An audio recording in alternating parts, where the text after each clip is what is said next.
동생을 죽이려는 구령공주와 이를 막는 통령 유군기. 현명하고 똑똑한 구령공주를 견제하던 초양은 그녀를 죽이려 하고 군시부녀는 위기의 순간 옥에 잠입해 공주를 구해내는데 딸 군진진과 아버지 군웅문은 공주를 도망시키다 차례로 죽음을 맞이합니다. 군웅문에 의해 얼굴이 바뀐 구령공주는 자신 때문에 희생한 군시부녀를 위해 군진진의 삶을 대신 살아가기로 결심하고 택주로가 군진진으로서 제2의 삶을 시작합니다. 할아버지 댁에서 약조한 정혼으로 군진진의 혼서를 본 할머니는 혼인을 위해 령부를 찾아가지만 령가 모녀에게 수모를 당해 돌아오고 이 때문에 군진진은 다시 령부를 찾아가 파혼에 협의하고 돌아오는데 화등축제에서 군진진을 본 영운소가 그녀에게 첫눈에 반해버리며 안타까운 썸남의 짝사랑이 시작됩니다. 동생 영운영 때문에 투호 대결로 다시 한번 그녀와 맞붙게 된 영운소. 그녀의 반전 매력에 더욱 그녀에게 빠져버리지만 군진진은 그에게 확실하게 선을 긋습니다. 한편 전선에 있던 소꿉친구 주차는 구령공주 혼례 소식에 경성으로 내려오다 그녀의 죽음을 알게 되고 구령공주의 죽음의 진실을 알기 위해 공주와 마지막까지 함께했던 군진진을 찾아가는데 그녀에게서 구령공주의 죽음을 듣게 된 주차는 절망합니다. 철저히 가려져 있는 삶을 살고 있는 방씨 가문의 외아들 승우를 본 군진진.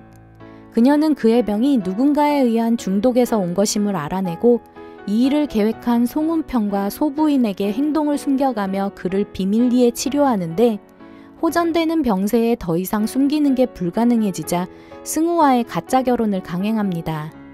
결혼 후 송운평의 눈을 피해 연암으로 간 군진진과 측근들은 그곳에서 군웅문의 뒤를 이어 구령당을 다시 열고 군진진은 자신을 군구령으로 지칭하며 이름을 공표하는데 주차는 이런 그녀의 행동에서 그녀가 구령공주임을 의심하지만 군씨 가문에서 일했던 노인의 증언으로 그녀에 대한 희망의 끈이 사라집니다.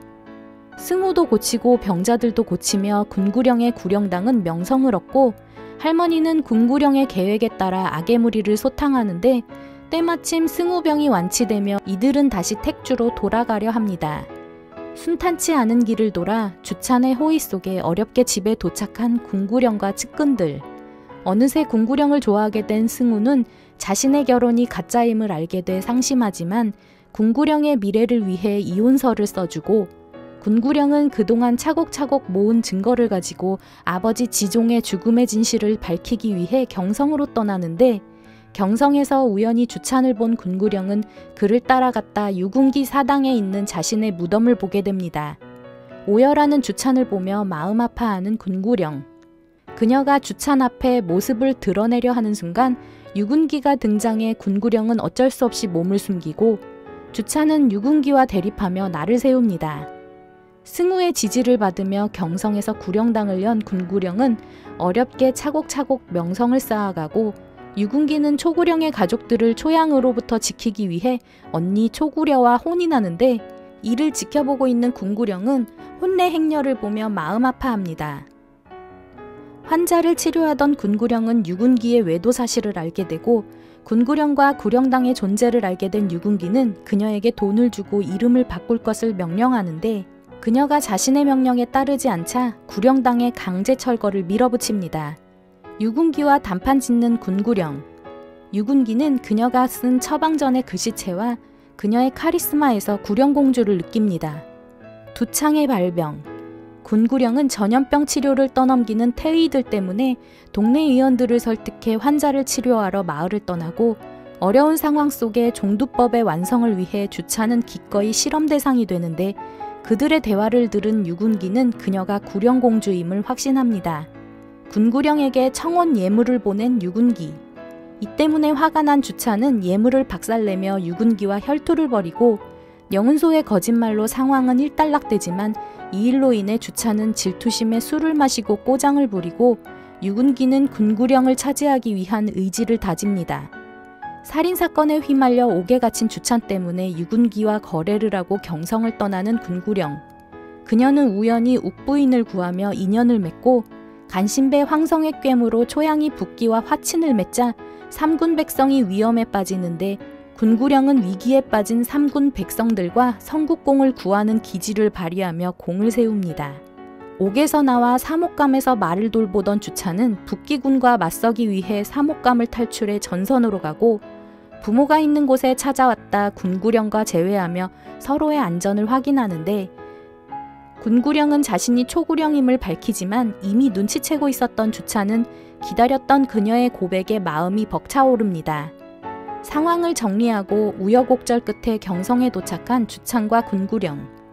방씨 가문이 성국공을 도왔다는 걸 알게 된 초양은 승우를 궁으로 불러들이고, 초양의 수를 미리 짐작한 군구령은 승우의 가짜 죽음을 연기하는데, 이 사실을 몰랐던 할머니는 조문하러 온 군구령에게 극대노합니다. 승우가 살아있음을 군구령에게 들은 할머니는 초양의 행태에 분노해 숨겨뒀던 증거들을 내밀며 초양과 얽힌 사건을 말하고, 군구령 역시 자신의 신분을 밝히며 할머니와 비밀을 터놓습니다. 성국공을 모함하는 대신들 때문에 성국공은 경성을 떠나고, 떠나는 부모를 호위하기 위해 주찬이 자리를 비운 사이 유군기는 군구령을 기절시켜 신방으로 데리고 와 그녀에 대한 미친 듯한 집착을 보여줍니다. 북기의 공격으로 경성이 위태로워지자 도망치는 초양. 유군기는 군구령과 함께 도망치려 하지만 그녀의 경성을 지키겠다는 의지를 꺾지 못하고 돌아서고, 군구령은 상황이 급박해지자 현왕을 찾아가 대국을 부탁하는데, 북기와의 총력전으로 백성들은 점점 수세에 몰리지만 결정적인 순간 나타난 주창과 지원군의 활약으로 북기는 철수합니다. 도망갔던 초양은 경성으로 돌아오고, 차고 넘치는 증인과 증거들로 하나씩 밝혀지는 그날의 진실들. 군구령이 초구령임을 밝히는 마지막 한 방을 날리며 모든 진실들이 속속히 드러납니다. 반성한 유군기와 대면하는 군구령. 이후 백성들이 안정을 찾은 가운데 주창과 군구령은 북지로 떠나려 하고, 그녀를 찾아온 영운소와의 짧은 대면의 시간을 가진 뒤 이어지는 현황의 즉위. 군구령 리뷰였습니다.